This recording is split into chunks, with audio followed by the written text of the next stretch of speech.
So I was driving by on the road right there, and I pulled over to check this one out. I'm still not even quite sure of what it is we're looking at here. I mean, this part's obvious. The electrical burn, the standard plasma burn signature, the unburn area.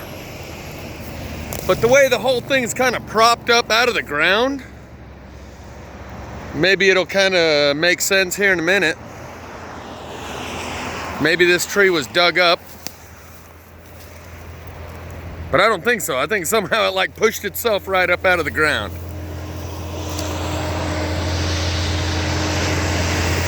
Either way, regardless of how it got out of the ground, this is definitely all the signature of the plasma burn that I've been recording all over on a pretty thick piece of wood here. And you have a couple of these spots where it's unburned and unburned right in the middle of highly burned.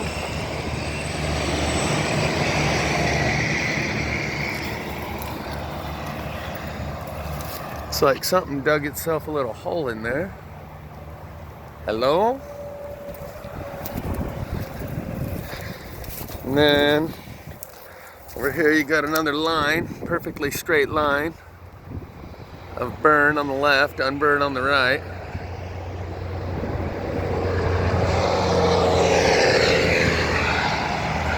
Then over here you have a few more of those spots where there's unburn in the middle of burn section.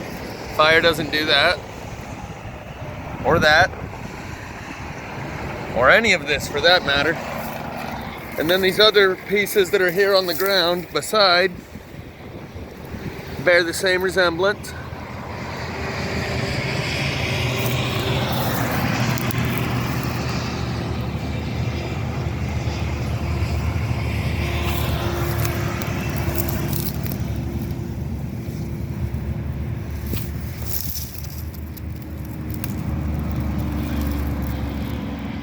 Electrocuted trees. And all these over here all have the same stuff going on.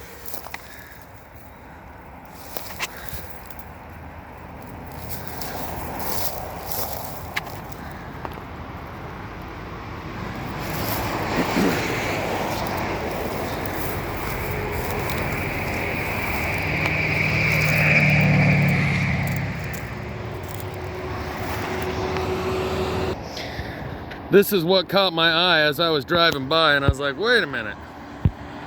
Is that a giant plasma log right out there in the middle of that field?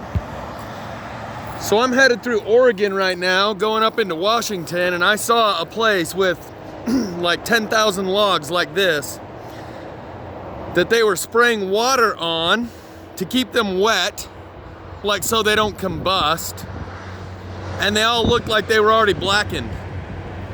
So that's who really knows about what I'm showing you here, is the logging companies. It has to be very, very obvious to them. So there's the plasma log I pulled over at first to check out. And what's weird is you have this pile of plasma burned wood all thrown over here like it was junk, like it was thrown into the junk pile that couldn't be used because it was already burned, right? Who wants to buy a half-burnt log? And you can see it all over, like the inside of this log is burnt on the inside. I don't know how well you can actually see that. But all this wood, chunks here, another big chunk here. It's like they're having to sift and sort and separate the wood into the pre-burned and the still burnable. Look at this giant piece.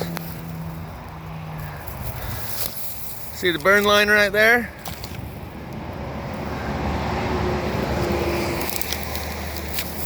So yeah, the timber companies, they have to have already enacted policies regarding product that can't go to market because it's already got burn marks, and people are gonna go, hey, I bought this log from you and it looks like someone's already been burning on it.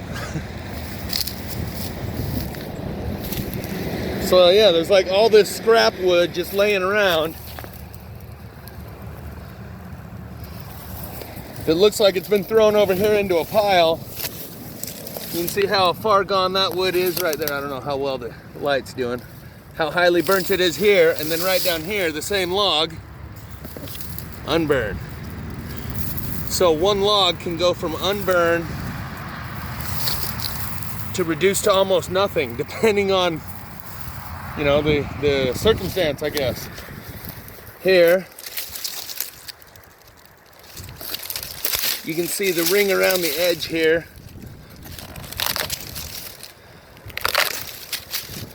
Where it's burnt on the end, unburnt on the side. These are all just typical plasma burn marks. If you're familiar with the area of study that I've developed over the last couple of years, you can see this one's unburnt down here on the end.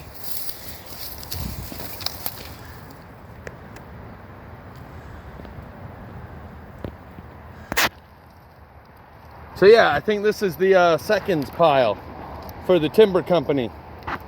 They say throw all the pre-burned stuff over there in a pile.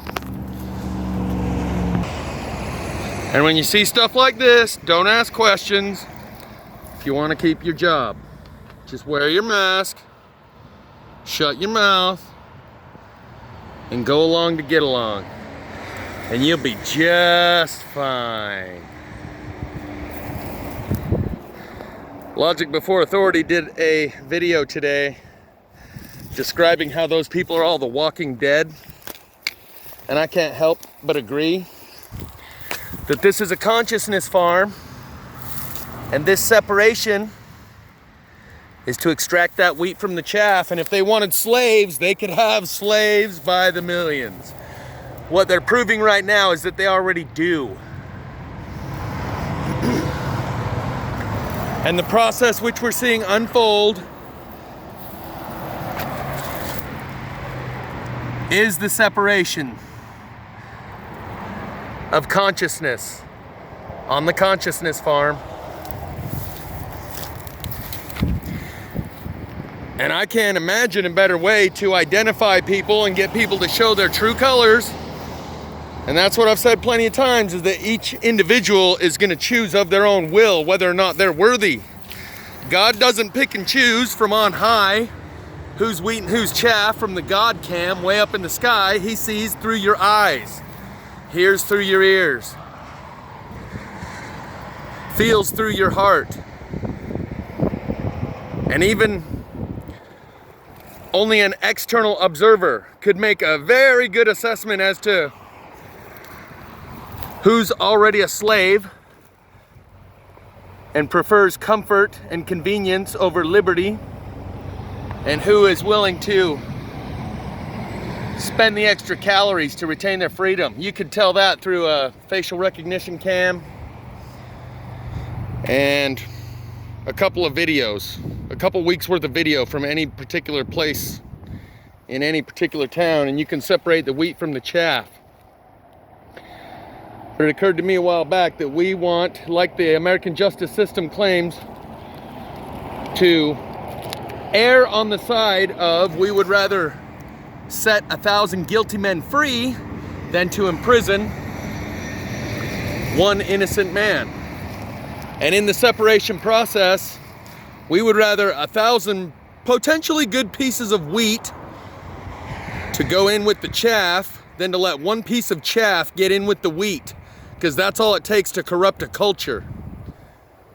A couple of bad apples spoils the bunch. And we're talking about behavioral, psychological profiles. All it takes is one or two people to influence the rest, and the culture becomes degraded, diluted.